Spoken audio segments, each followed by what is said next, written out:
আল্লাহ রাব্বুল আলামিনের রাসূল সাল্লাল্লাহু আলাইহি ওয়াসাল্লাম বলেন, আফজালুদ যিকরি লা ইলাহা ইল্লাল্লাহ ওয়া আফজালুদ দুআই আলহামদুলিল্লাহ। পৃথিবীতে সবচাইতে উত্তম জিকির, শ্রেষ্ঠ জিকির হলো লা ইলাহা ইল্লাল্লাহ। এর চাইতে বড় জিকির আর কিছু হতে পারে না। তবে জিকির ব্যাপক অর্থবোধক। সালাতো জিকির, একামত জিকির, আজানও জিকির। যত কায়দায়, যত নিয়মে, যত পদ্ধতিতে আল্লাহকে আমরা স্মরণ করে থাকি সবই জিকির, ঠিক কিনা বলেন? তন্মধ্যে কিছু আছে শাব্দিক জিকির। কি আছে? সুবহানাল্লাহ, আলহামদুলিল্লাহ, আল্লাহু আকবার, লা ইলাহা ইল্লাল্লাহ। এগুলো হলো শাব্দিক জিকির, শব্দগত জিকির। একটা হলো শব্দগত জিকির, আর একটা হলো অর্থগত জিকির। এই চারটা শব্দ ব্যতীত আর যত জিকির আছে সব হলো অর্থগত জিকির। সুবহানাল্লাহ বলেন। তো শাব্দিক জিকিরও করতে হবে, অর্থগত জিকিরও করতে হবে।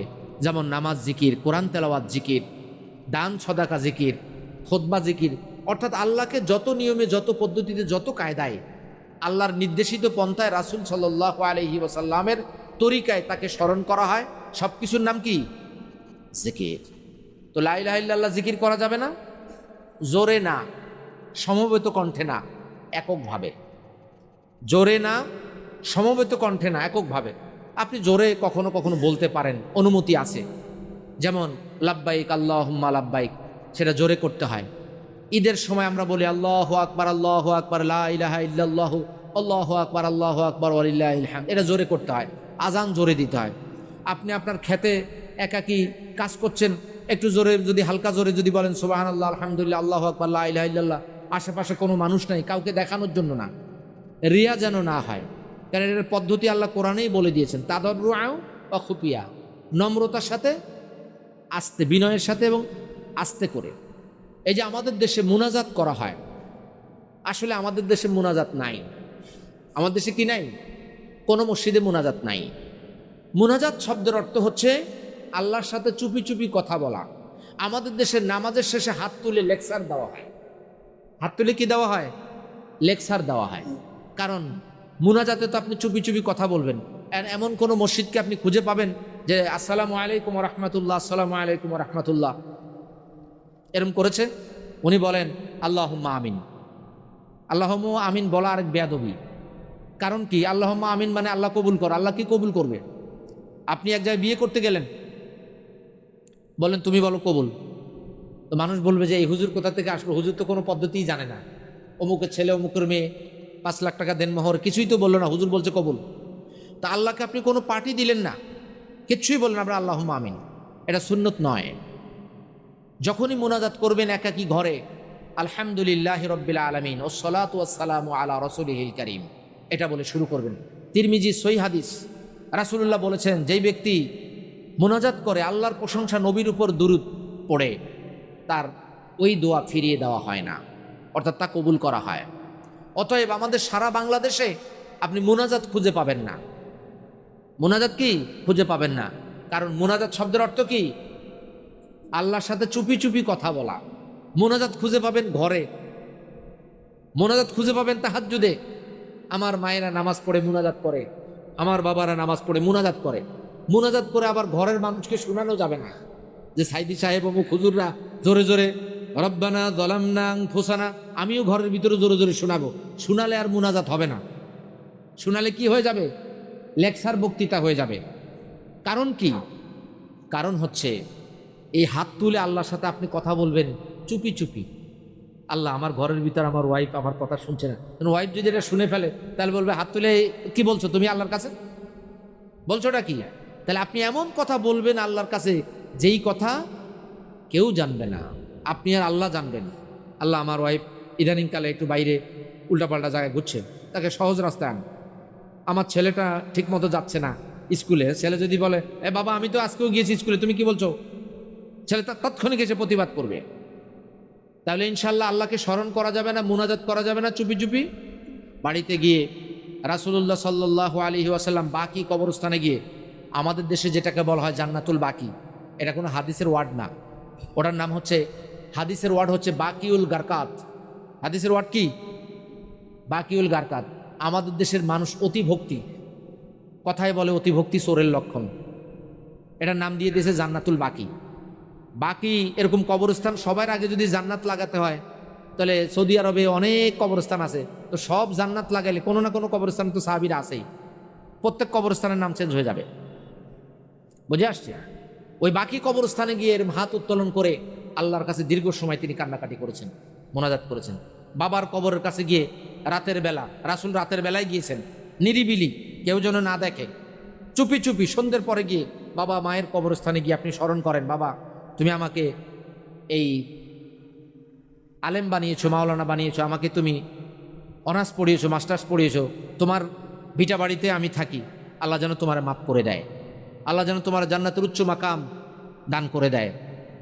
এইভাবে আপনি দোয়া করেন। রাসূলুল্লাহ করেছেন, রাসূল যেটা করেছেন, যেইভাবে করেছেন ওইভাবে যদি করতে পারি, আল্লাহর স্মরণ কম হবে না বেশি হবে? বেশি হবে। কাজটা যদিও অল্প হয়। অনেক সময় অনেকে বলে না যে ওনার কথার ওজন আছে, বলে কি না? বলে না যে ওনার কথার ওজন আছে। আপনি যদি সুন্নতপূর্ণ আমল করতে পারেন সেটা ওয়েটফুল হবে, আর যদি সুন্নতের বাইরে করেন 100 রাকাত নামাজ হবে, ওজন হবে না। বুঝে আসছে? তাহলে আমরা কি সুন্নতপূর্ণ কাজ করব না সুন্নত ছাড়া করব? ওয়াশকুরুলি ওয়ালা তাকফুরুন, আল্লাহর শুকর গুজার হও, অকৃতজ্ঞ হয়েও না।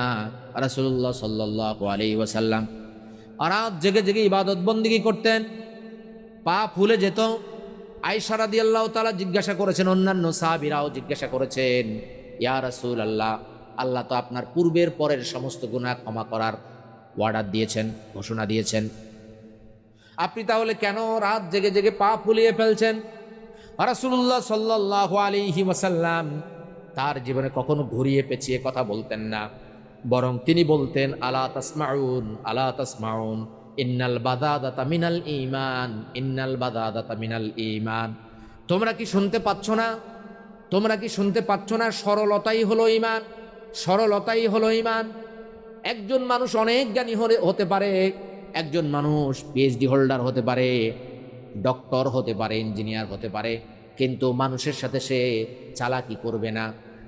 রাসূলুল্লাহ সাল্লাল্লাহু আলাইহি ওয়াসাল্লাম জ্ঞানী ছিলেন, চালাকি করতেন না, মানুষের সাথে ঘুরিয়ে পেঁচিয়ে এত কথা বলতেন না।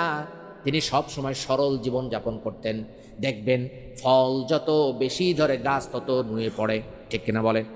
মানুষ যত জ্ঞানী হয়ে যায় তত মানুষ উল্টাপাল্টা কথা বাদ দিয়ে দেয়, কারণ মানুষ যত জ্ঞানী হয় ততই সে বোঝে আমি আসলে কিছুই জানি না, একটা জিনিস আমি জানি, আমি কম বুঝি। আর মানুষ যত মূর্খ থাকে তত মানুষ বলে যে আমার সামনে নিয়ে আসো, কোন বাপের বেটা আছে যদি মায়ের দুধ খেয়ে থাকে আমার সাথে বস করতে বলো, ঠিক কিনা বলেন? আসলে আল্লাহ একজনকে একদিকে জ্ঞান বেশি দান করেন, কাউকে কোরআনের জ্ঞান দান করেন, কাউকে সুন্নাহর জ্ঞান দান করেন, কাউকে কৃষির জ্ঞান দান করেন, কাউকে ব্যবসার জ্ঞান দান করেন। আল্লাহ দুনিয়ার সব মানুষকে এক জ্ঞান দিয়ে পাঠান না, বরং এক এক মানুষকে এক এক জ্ঞান দান করেন।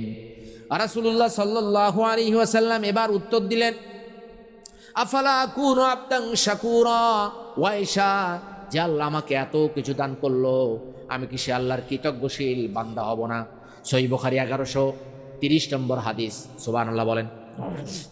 রাসূলুল্লাহ সাল্লাল্লাহু আলাইহি ওয়াসাল্লাম বললেন, আয়েশা, যে আল্লাহ আমাকে এত কিছু দান করেছে, আমি কি সে আল্লাহর কৃতজ্ঞশীল বান্দা হব না? আফালা আকুনু আবদান শাকুরা, আমি কি শুকরিয়াকারী, আমি কি কৃতজ্ঞশীল বান্দা হব না? আমি কি নাশকর হতে পারি, অকৃতজ্ঞ হতে পারি? রাসূলুল্লাহ সাল্লাল্লাহু আলাইহি ওয়াসাল্লামকে আল্লাহ যেমন নিয়ামত দান করেছেন, আল্লাহ আপনাকে আমাকে কি কম নিয়ামত দান করেছেন? কি বলেন? রাসূলুল্লাহ সাল্লাল্লাহু আলাইহি ওয়াসাল্লামকে যেমন নিয়ামত দান করেছেন, আপনাকে আমাকেও তো অনেক নিয়ামত দান করেছেন, ঠিক কিনা বলেন? ছেলে দান করেছেন, মেয়ে দান করেছেন, টাকা পয়সা বিত্ত বৈভব দান করেছেন।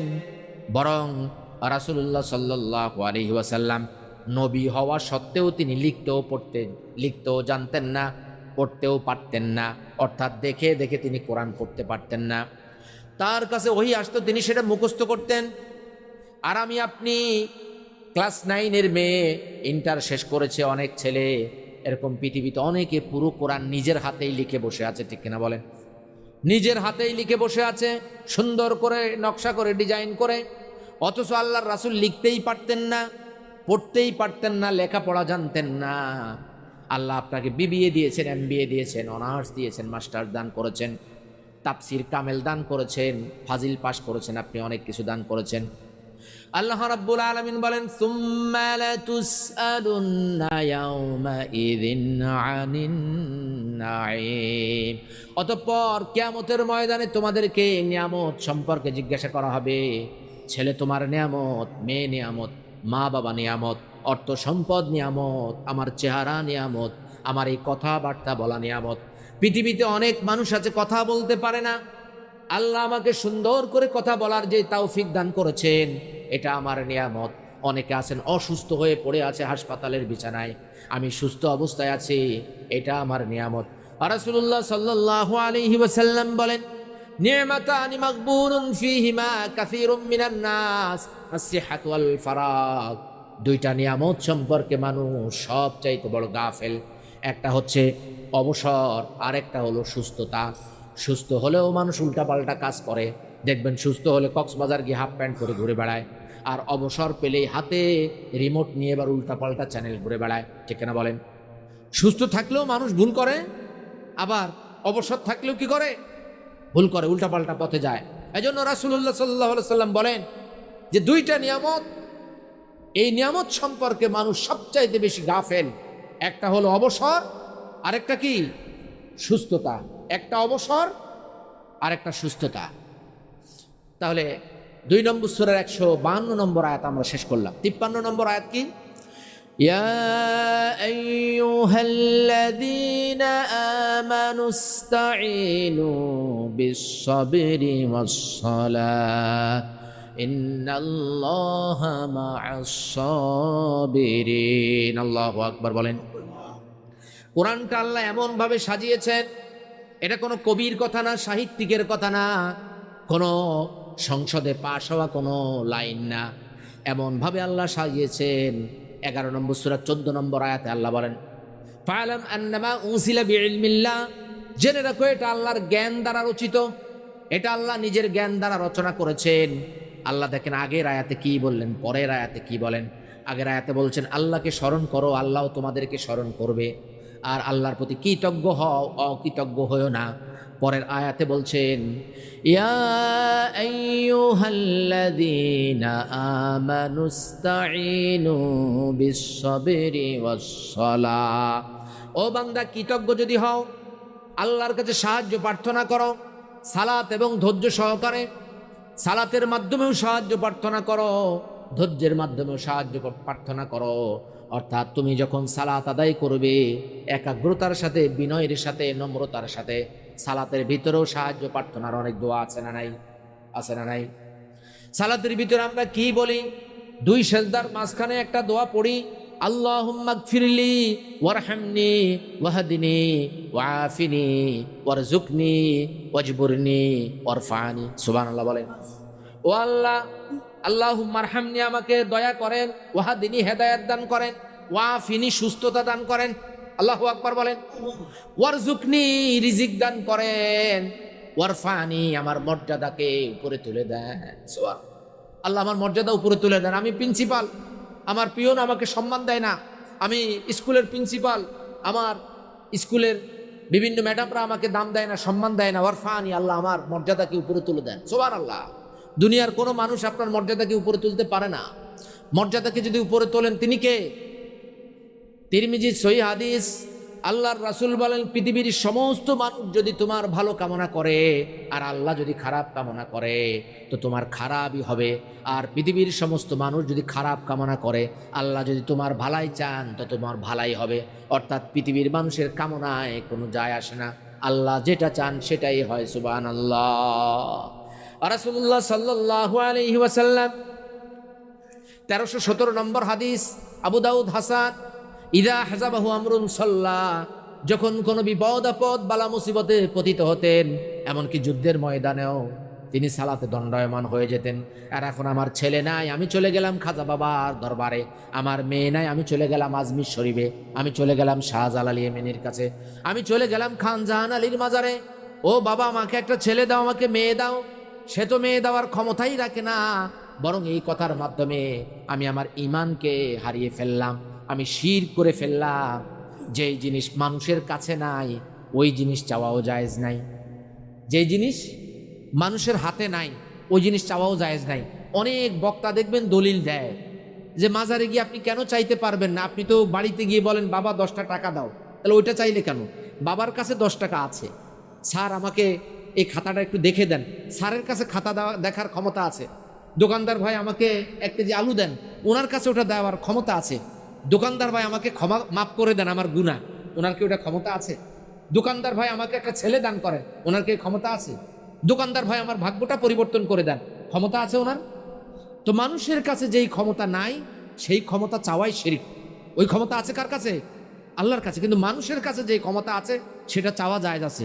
দৌড়ে আমি থানায় আসলাম, আমাকে বাঁচান, কি হয়েছে? সন্ত্রাসী আমাকে হামলা করেছে, ভিতরে যান দেখছি, দেখো তো কারা হামলা করেছে, ঠিক কিনা বলেন? তাহলে বাঁচান বলা এটা কি নাজায়েজ? জায়েজ। দৌড়ে গেলেন বাবার কাছে, বাবা দেখো আমার বন্ধুরা আমাকে মারছে, তাহলে থামো তোমরা, কি হয়েছে বলো আমাকে। বাবার হাতে ওই ক্ষমতা আছে, কিন্তু বাবার হাতে কি এই ক্ষমতা আছে যে বাবা আমি আজকে একটা গুনাহ করে ফেলেছি, গুনাহটা বাবা মাফ করে দাও, এই ক্ষমতা আছে? বাবা আমার ব্যবসা ভালো চলছে না, ব্যবসাটা একটু ভালো করে দাও, বাবার হাতে এই ক্ষমতা আছে? বাবা এটা দিতে পারে, আপনাকে পুঁজি দিতে পারে, কিন্তু ব্যবসা ভালো হবে না খারাপ হবে, উন্নতি হবে না অবনতি হবে, এটা কার হাতে? আল্লাহর হাতে। অতএব যেটা মানুষের হাতে নাই সেটা চাওয়াই শিরক, যেটা মানুষের হাতে আছে ওটা চাওয়া জায়েজ আছে। বুঝে আসছে? আমরা এই বক্তারা বিভিন্ন দেখবেন যারা শিরকপন্থী মাজারপন্থী বক্তা আছে, মানুষকে এইভাবে বুঝায় যে মাজারে গিয়ে যদি চাওয়া নাজায়েজ হয় বাবার কাছে চান কেন, মায়ের কাছে চান কেন? ওটা চাওয়া ছেড়ে দেন। দুই জিনিস। দুইটা কি? দুই জিনিস। ঝাড়ফুঁক করতে এই জন্য বলা হয়েছে যে ঝাড়ফুঁক করে কেউ বলে না যে আমি ঝাড়ফুঁক করলাম এটা এক্ষুনি ভালো হয়ে যাবে, বলে আমি ঝাড়ফুঁক করলাম আল্লাহ চাইলে ভালো করবে, ওটা আল্লাহর উপরে তাওয়াক্কুল থাকে। কিন্তু অনেক কিছু আছে যে আল্লাহর উপর তাওয়াক্কুল থাকে না, সেগুলো জায়েজ নাই। আপনি ওষুধ খাবেন, তাওয়াক্কুল করবেন কার উপরে? আপনি যদি ওষুধ খেয়ে বলেন যে এই ওষুধ আমাকে ভালো করবে, না জায়েজ, হারাম। ওষুধ খেলে আপনার গুনাহ হবে। ভালো করার মালিক কে? আল্লাহ। ওষুধে যদি সব ভালো হয়ে যেত, কোটি কোটি টাকার মালিক হাসপাতালেই তো মারা যাচ্ছে। আমি একবার একটা মিলাদ পড়েছি, তখন তো মিলাদের খুব প্রচলন ছিল, 2006, 7, 8 এই 3 সাল আমি গুলশানে এক মসজিদের ইমাম ছিলাম। আমার ঢাকা শহরে বড় বড় মসজিদের ইমামতি দিয়ে শুরু হয়েছে। তো গুলশানে ইমামতি করতাম 6 তলা মসজিদ, তখন আমার মোজ দাড়ি এমন গজায় নেই, 18-19টার মতো দাড়ি এরকম গজাইছে। তো ওখানে একজনে একটা মিলাদের দাওয়াত নিয়ে আসলো যে হুজুর একটা মিলাদ পড়তে হবে। কি মিলাদ? আমার একটা ভাগ্নে মারা গিয়েছে আমেরিকার হাসপাতালে, 30-40 লাখ টাকা বাংলাদেশি খরচ হয়েছে, কোনো রোগী ধরতে পারে নাই, দিন দিন শুকিয়ে যাচ্ছে, না ক্যান্সার, না হার্টের সমস্যা, না ব্রেনের সমস্যা, শুধু 20-30 লাখ টাকা আমরা বিভিন্ন পরীক্ষা নিরীক্ষার উপরেই খরচ করেছি। হাসপাতালে 1.5-2 মাস থেকে মারা গিয়েছে। তাহলে আমেরিকার মতো জায়গা যেখানে আমরা মনে করি যে তারা আমাদের আব্বা, আমাদের দেশে দেখবেন অনেক পীরকে বলা হয় আব্বা হুজুর, হয় না? যে ফেসবুক হেদের, ইউটিউব হেদের, বিমান হেদের, সব হেদের, হেরা আমাদের আব্বা হুজুর। তাদের ওখানে যদি কোনো রোগ ধরতে না পারে 1.5-2 মাসে, এত কোটি টাকা খরচ করেও, তাহলে সব কিছুর মালিক কে? বাংলাদেশে দেখা যাচ্ছে প্যারাসিটামল খেয়ে মানুষ ভালো হয়ে গেছে, একই জ্বরে হাসপাতালে মানুষ মারা যাচ্ছে, ঠিক কিনা বলেন? ডেঙ্গু না, অন্য কিছু না, সাধারণ জ্বর, হাসপাতালে মারা যাচ্ছে কিনা? ঘরে বসে আছে 10 দিন পর্যন্ত পড়ে আছে, খাচ্ছে শুধু নাপা, অনেকে আবার নাপা খাচ্ছে না, গাছরা ওষুধ মশুদ তার গলায় ঢেলে দেওয়া হচ্ছে, ভালো হয়ে যাচ্ছে। ভালো করার মালিক কে? ভালো করার মালিক যদি ওষুধ হতো তাহলে হাসপাতালে শুধু জ্বরে, ক্যান্সার না, হার্ট ডিজিজ না, ব্রেন ডিজিজ না, শুধু জ্বরে মারা যাচ্ছে, চিকনগুনিয়া না, টাইফয়েড না, কিছু না, এমনি নর্মাল জ্বর, বৃষ্টির পানি পড়েছে জ্বর এসেছে। ঢাকা শহরে একবার শুনলাম এক বড় লোকের মেয়ে মারা গিয়েছে, একটা হাসি দিয়েছে। কি দিয়েছে? হাসি দিয়েছে, ব্রেন স্ট্রোক হয়েছে, হাসপাতালে নিয়ে গেছে, মারা গেছে, শুধু হাসি।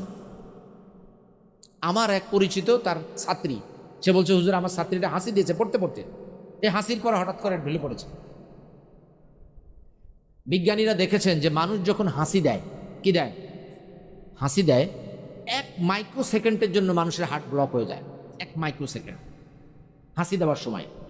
তো অনেকের আছে কি যে এই হার্ট ব্লকটা স্থায়ী হয়ে যায়, হাসিটা খুব মারাত্মক।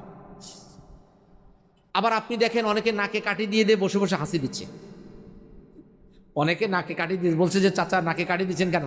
ওই এটা অভ্যাস বাবা। বসে বসে দেখেন নাকে কাটি দিচ্ছে, 100 বার দেওয়া শেষ ওনার, আর ওই মেয়ে একটা হাসি দিয়ে মারা গিয়েছে। তো সবকিছুর মালিককে? আল্লাহর উপর তাওয়াক্কুল করতে হবে। রাসূলুল্লাহ সাল্লাল্লাহু আলাইহি ওয়াসাল্লাম যে কোনো বিপদ আপদ বালা মুসিবতে আল্লাহর কাছে সাহায্য প্রার্থনা করতেন। কেন ধৈর্যের সাথে সাহায্য প্রার্থনা করতে বলা হলো?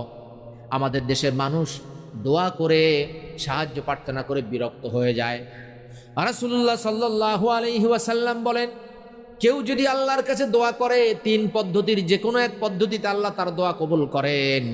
হয় তার দোয়া তাৎক্ষণিক কবুল করেন, অথবা এই দোয়ার মাধ্যমে তার বিপদ আপদ বালা মুসিবত দূর করেন, অথবা এই দোয়াটা আল্লাহ দুনিয়ায় কবুল করেন না, আখিরাতের জন্য তুলে রাখেন। সুবহানাল্লাহ। তবে নাজায়েজ দোয়া কবুল হবে না। আপনি একজন রিকশাওয়ালা, আপনি যদি বলেন আল্লাহ চৌগাছা কলেজের সামনে দিয়ে কতই যাতায়াত করি, আল্লাহ কলেজের একটু প্রিন্সিপাল না তুমি একটা লেকচারার আমাকে বানিয়ে দাও, তাহলে কি আল্লাহ এই দোয়া আপনার কবুল করবে? আপনি তো ম্যাট্রিক পাসও করেননি। লেকচারার হতে গেলে আপনাকে কি করতে হবে? Honours masters. এরপরে যদি আপনি দোয়া করেন হয়তোবা আল্লাহ কবুল করতে পারে। কবুলযোগ্য দোয়া করতে হবে, অকবুলযোগ্য দোয়া করলে হবে না। আপনি পাশ করেছেন ম্যাট্রিক, এই তো এবার শুনলাম যে এই যারা ইউনিয়ন পরিষদের চেয়ারম্যান মেম্বার হবে তাদের একটা যোগ্যতা দিবে। এরকম যোগ্যতা দেওয়ার দরকার আছে। আমাদের দেশে ম্যাট্রিক ফেল, 8 পড়ে, কথা বলতে পারে না, মাতৃভাষায় কথা বলে, সুন্দর করে সাজিয়ে গুছিয়ে কথা বলতে পারে না, চেয়ারম্যান মেম্বার। এরপর দেখা যাচ্ছে এরাই চুরিদারি বেশি করে। এই কারণে ভালো একটা দেওয়া উচিত। ধৈর্য সহকারে প্রার্থনা করতে হবে, সাহায্য চাইতে হবে। আমি আল্লাহর জিকির করেছি, আল্লাহর প্রতি কৃতজ্ঞশীল, এবার ধৈর্য সহকারে আল্লাহর কাছে আমি সাহায্য প্রার্থনা করব। ইন্নাল্লাহা মা'আস সাবিরিন, নিশ্চয় আল্লাহ ধৈর্যশীলদের সাথে আছেন। এর অর্থ হলো আল্লাহ সবার সাথেই থাকেন, আল্লাহ ধৈর্যশীলদের সাথে বিশেষভাবে থাকেন। এর অর্থ হলো আল্লাহ তাদের দোয়াও কবুল করেন, তাদেরকে সামনে যাওয়ার পথও আল্লাহ দেখিয়ে দেন। সুবহানাল্লাহ।